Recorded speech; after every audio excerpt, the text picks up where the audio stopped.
Hey guys, welcome back to our channel BCom वाले। तो आज की वीडियो में हम बात करेंगे sectoral aspects of Indian economy semester 6 BCom. ठीक है, पंजाब यूनिवर्सिटी।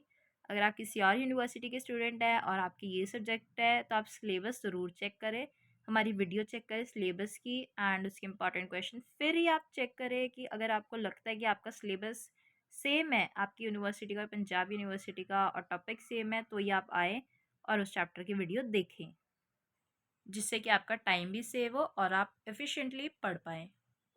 तो आज की वीडियो में हम बात करेंगे यूनिट 1 का first chapter agriculture in India, उसके इम्पोर्टेंस और प्रोडक्टिविटी।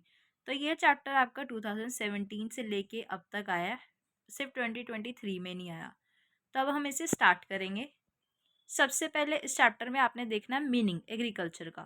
तो एग्रीकल्चर का मीनिंग क्या है? ये आर्ट है, साइंस है प्रोडक्शन की ऑफ क्रॉप्स और लाइव स्टॉक की एक फार्म में। ठीक है, इकोनॉमिक्स में इसका टर्म जो यूज़ किया जाता है वो हमारे हर एस्पेक्ट से किया जाता है कल्टीवेशन के। इसका पर्पस क्या है कि हम प्रोड्यूस करें हमारे वेज गुड्स, जैसे हमारा food grain, milk, vegetable, pulses, raw material etcetera.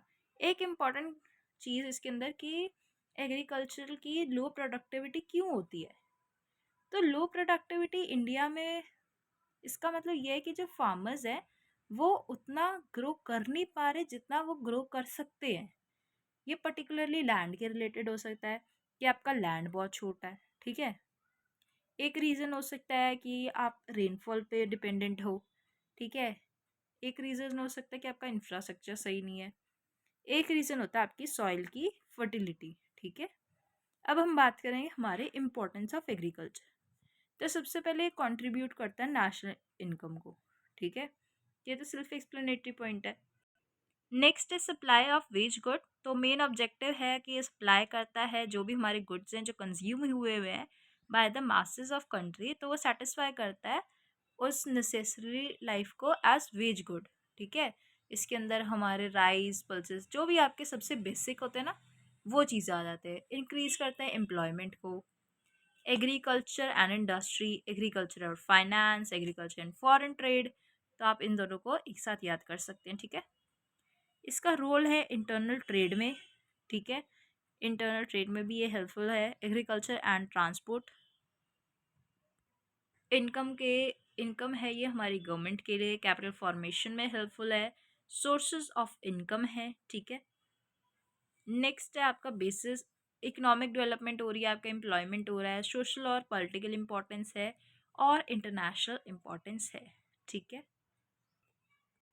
तो ये एक एग्रीकल्चर प्रोडक्शन टॉपिक है, ये इम्पॉर्टेंट बिल्कुल भी नहीं है तो आप इसको स्किप कर सकते हो। ट्रेंड्स, ठीक है, आपका प्रोडक्शन ऑफ कमर्शियल क्रॉप्स के ट्रेंड, एग्रीकल्चर प्रोडक्टिविटी, ये भी आप इग्नोर कर सकते हैं। इसमें आप एक मीनिंग को रीडिंग दे सकते हैं कि एग्रीकल्चर प्रोडक्टिविटी डिपेंड नहीं कर सकती और डिपेंड नहीं भी करती only upon land but also upon its productivity. ठीक है, तो इसके अंदर लैंड पे ही डिपेंडेंट नहीं है, प्रोडक्टिविटी पे भी डिपेंडेंट है। ये एक रिलेशनशिप होता है बिटवीन द एग्रीकल्चर जो भी आउटपुट है और इनपुट है। तो इंडिया हमारा लार्जेस्ट प्रोड्यूसर है एग्रीकल्चर क्रॉप्स का, बट रैंक करता है बहुत लो इन प्रोडक्टिविटी। तो ये थोड़ी सी डेफिनेशन लिख सकते हैं, जो मेन क्वेश्चन है ना हमारा वो हम अभी देखेंगे, बट ये थोड़ी डेफिनेशन आप माइंड में ज़रूर रखें। ये हमारा मेन क्वेश्चन, कॉजेस क्या हैं बैकवर्डनेस और एग्रीकल्चर के या फिर लो प्रोडक्टिविटी के एग्रीकल्चर में। सबसे पहला ह्यूमन, इंस्टीट्यूशन और टेक्निकल, तीन चीज़ें आप फ्लो चार्ट बना सकते हैं। ठीक है, तो सबसे पहला ह्यूमन फैक्टर, तो इसके अंदर हम बहुत ज़्यादा प्रेशर डाल देते हैं हमारे पॉपुलेशन ऑफ लैंड पे।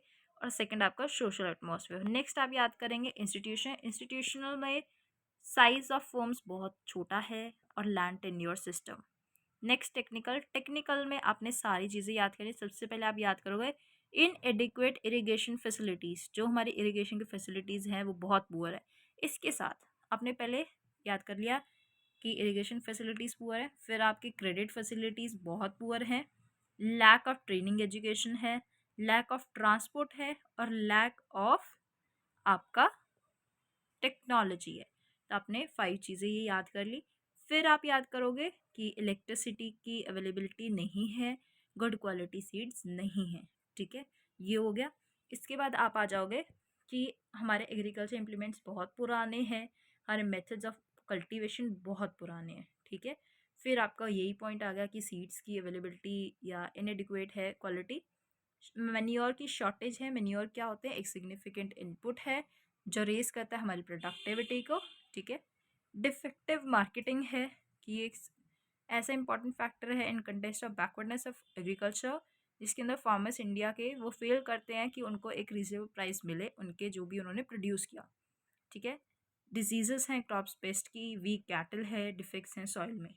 तो ये पॉइंट्स बहुत हैं आपके 15 मार्क्स के क्वेश्चन के लिए। मैंने पॉइंट्स बता दिए। अगर आपको इनको और अच्छे से समझना है तो आप कमेंट्स में ज़रूर मेंशन करें, और बाकी आपके सामने अगर आप एक रीडिंग लेना चाहते हैं तो आप इसको रीड करके अच्छे से समझ सकते हैं। बहुत ईजी पॉइंट्स आप खुद से बना के लिख सकते हो। आप बीकॉम फाइनल ईयर के स्टूडेंट्स हो बच्चों। अब हम इनको सॉल्व कैसे कर सकते हैं, ठीक है। तो हमने क्या देखा था कि बहुत प्रेशर है पॉपुलेशन का लैंड पे, तो हम इसमें लिखेंगे कि हम कम प्रेशर डालें, इरिगेशन करें, मैकेनिज्म करें, ठीक है। साइंटिफिक कल्टीवेशन आप इसको स्किप कर दो, ठीक है। Good quality seeds, use of manure, credit की फैसिलिटीज, लैंड रिफॉर्म्स। ये 4 पॉइंट आप इकट्ठा याद करो। लैंड रिफॉर्म्स एक वाइटल है to the process of agriculture, जिसके अंदर जमींदारी सिस्टम अबॉलिश किया गया and ownership of land restore किए गए। क्रेडिट फैसिलिटीज़, मेन्योर्स का यूज़, फार्मर्स को एजुकेट किया गया on the use of green manure, ठीक है। नेक्स्ट आपके एग्रीकल्चर मार्केटिंग और मिक्स्ड फार्मिंग और स्प्रेड ऑफ एजुकेशन, ठीक है। एग्रीकल्चर मार्केटिंग को इम्प्रूव किया जाना चाहिए ताकि फार्मर्स को अप्रोप्रिएट प्राइस मिले जो भी उसने प्रोड्यूस किया। मिक्स फार्मिंग को इनकरेज करना चाहिए सो दैट क्रॉप की कल्टीवेशन और हमारे एनिमल हस्बेंड्री, इन सब चीज़ों को प्रैक्टिस किया जाए बाय साइड। एजुकेशन हो, रिडक्शन हो जो हमारे फार्मर्स का रिस्क है, फार्मर्स की हेल्प की जानी चाहिए, स्मॉल फार्मर्स की प्राइस की स्टेबिलिटी होनी चाहिए, और प्राइवेट सेक्टर इन्वेस्टमेंट बढ़ाना चाहिए हमें इन एग्रीकल्चर। जो ये बाकी के टॉपिक्स हैं ये आप इग्नोर कर सकते हैं, ये इतने इंपॉर्टेंट नहीं है। तो हमने इस चैप्टर से क्या क्या देखा? सबसे पहले एग्रीकल्चर, उसका मीनिंग, उसके इम्पोर्टेंस। फिर एग्रीकल्चर प्रोडक्टिविटी के मीनिंग देख सकते हो आप। फिर क्या फैक्टर्स हैं और क्या मेजर्स हैं। तो इस चैप्टर में इतना ही। अगर आप बीकॉम में होके अगर आपको एक एक पॉइंट पढ़ाना पड़ जाए तो आप फाइनल ईयर के स्टूडेंट्स तो नहीं हो। ये चीज़ें फर्स्ट ईयर में आप कह सकते हो कि हमें ज़रूरत है कि हमें एक एक पॉइंट समझाया जाए। और हाँ, मैं मानती हूँ कि आपको एग्ज़ाम में सिर्फ पॉइंट याद होने चाहिए। आपको जो आपने उसके अंदर लिखा है वो टीचर्स इतना नहीं पढ़ते, बट अगर टीचर ने एक पॉइंट पढ़ के देख लिया और आपने उसके अंदर कुछ भी बकवास लिख दिया, आपने इकोनॉमिक्स के अंदर लॉ लिख दिया, तो वो गलत हो जाएगा। आप एक रीडिंग दो, बुक में बहुत इजी लैंग्वेज में है, पॉइंट्स ज़रूर मुश्किल हैं थोड़े याद करने, बट अगर आप उन्हें रीड करोगे ना तो वो समझ आ जाएगा। आई थिंक कि हमारी बुक्स में कंटेंट बहुत दिया होता है, हमें यही नहीं पता होता पढ़ना क्या है क्या नहीं पढ़ना। अगर हमें ये पता लग जाए हमें कितना पढ़ना है तो हमारी बहुत हद तक हमारी हेल्प हो जाती है। तो आई गेस कि ये हेल्प करने में मैं कामयाब हुई हूँ। तो कमेंट्स में ज़रूर बताना। तो all the best for your exam.